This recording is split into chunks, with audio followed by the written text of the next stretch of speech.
The air was thick with tension as the new recruit walked into the training facility. Nobody knew her name yet, just that she was the fresh face everyone would be testing today. In the military, especially in elite units, there's an unspoken tradition.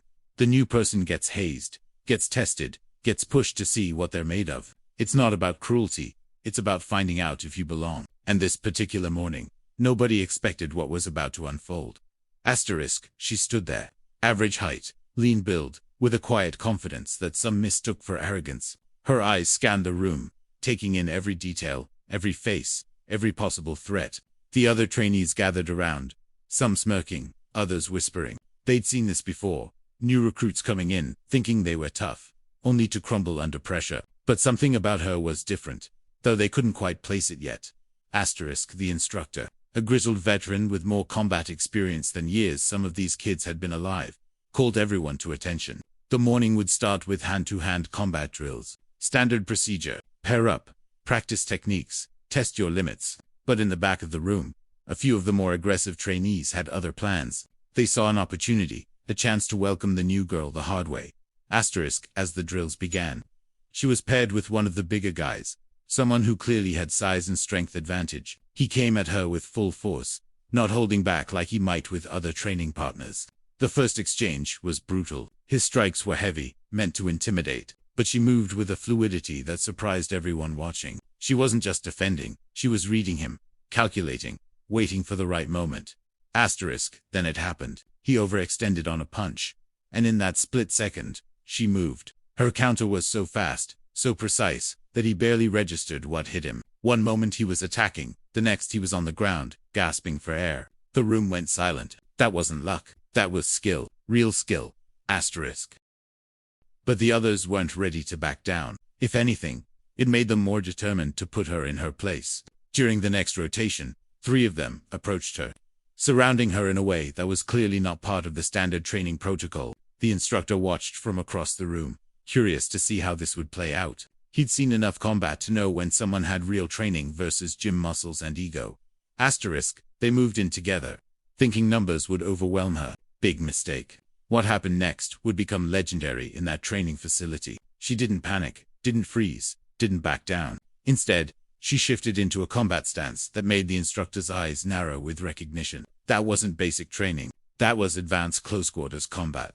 The kind taught in specialized units. The first attacker came in with a grab, trying to use his weight advantage. She redirected his momentum, used his own force against him, and sent him sprawling. The second one tried a different approach, coming in low, attempting a take. She sprawled, defended, and delivered a strike that left him seeing stars. The third one, now realizing this wasn't going as planned, hesitated. That hesitation was all she needed. In 3 moves, he was on the ground with the others. The room erupted in chaos. Some were cheering, others were in disbelief, and a few were nursing their bruised egos, along with their physical bruises.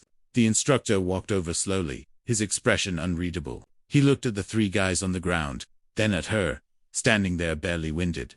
He asked the question everyone was thinking. Where did you learn to fight like that? She smiled. That same quiet confidence from before. But now everyone understood it wasn't arrogance. It was earned. She reached into her pocket and pulled out her identification. Navy SEAL. Active duty. The room went completely silent. You could hear a pin drop. The realization hit everyone at once. They hadn't been hazing some rookie. They'd been going up against one of the most elite warriors in the entire military. She wasn't a new recruit at all. She was there on a special assignment, evaluating the training program, seeing how recruits handled themselves, testing the instructor's awareness and response protocols. It was all part of a larger assessment that nobody except top brass knew about, and these guys had just failed spectacularly by letting their egos and desire to haze someone override their judgment and discipline. The instructor's face went pale. He'd allowed this to happen under his watch. He'd seen the confrontation building and let it play out, thinking it was just standard new recruit hazing. But this was different. This was assault on a superior officer, on a SEAL no less. The consequences would be severe. The 3 guys on the floor realized it too. Their military careers might be over before they really began. But here's where the story takes an interesting turn. She could have thrown the book at them, could have had them court-martialed, kicked out of the service, their futures destroyed. Instead, she did something unexpected. She helped them up, one by one, and looked each of them in the eye. What she said next would change their entire perspective on what it means to be a warrior. She told them that strength isn't about dominating others. It's not about proving you're tougher than the next person, or using your skills to intimidate those you perceive as weaker. Real strength is discipline. It's knowing when to fight and when to show restraint. It's about protecting those who can't protect themselves, not preying on them. The SEAL teams don't want bullies. They want warriors with honor, with integrity, with the wisdom to use their lethal skills only when absolutely necessary. She explained that she'd watched them target her specifically because they thought she was an easy mark. They saw a woman, someone they assumed couldn't defend herself, and they decided to make her their victim. That mentality has no place in the military, especially not in elite units. If you can't respect your fellow service members, how can you be trusted in combat when lives depend on teamwork and trust? The three guys stood there, truly understanding for the first time what they'd done. This wasn't about getting beaten in a fight. This was about revealing their character, and it had been found wanting. But she wasn't done. She offered them a choice. They could face formal charges, or they could learn from this. Really, learn. Not just give lip service to respect and discipline, but embody it. Prove over the coming months that they understood what it meant to be real warriors.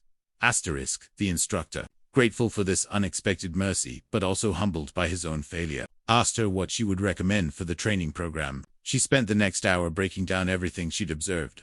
Not just about the physical confrontation, but about the culture that had allowed it to happen. She talked about how hazing traditions, when taken too far, create toxic environments that drive away talented people and protect bullies.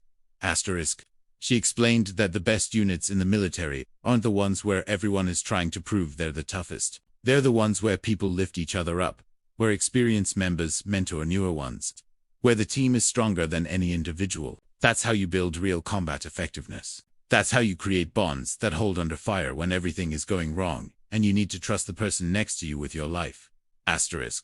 Word of what happened spread through the base like wildfire. The story got embellished with each retelling, but the core message remained.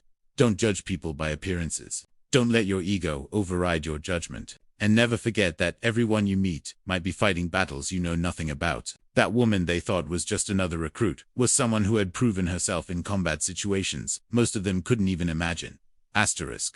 In the weeks that followed, the culture in that training facility began to shift. The three guys who had confronted her became some of the most vocal advocates for treating all service members with respect. They shared their story, embarrassing as it was, because they wanted others to learn from their mistake without having to make it themselves. They talked about what real strength looks like and how quickly assumed superiority can be shattered.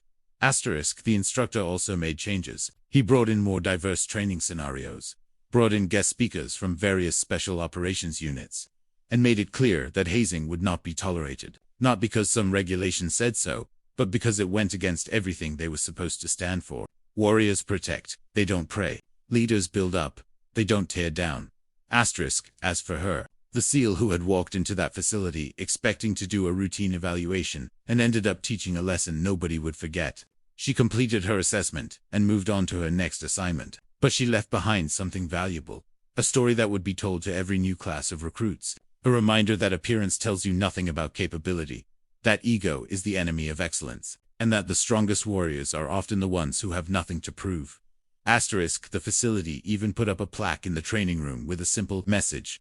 Respect is earned through character and action, not demanded through intimidation. Every person who walks through these doors deserves to be judged by their commitment and their conduct. Nothing else. It was a lesson learned the hard way by a few, but shared freely with many.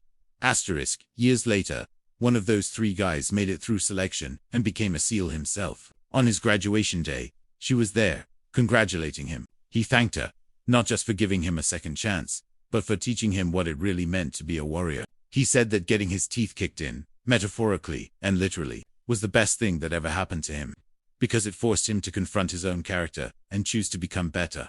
That's the thing about real warriors. They don't just develop physical skills. They develop character. They learn humility. They understand that true strength comes from discipline, honor, and the wisdom to use power responsibly. And sometimes, just sometimes, those lessons come from getting absolutely humbled by someone you never should have underestimated in the first place.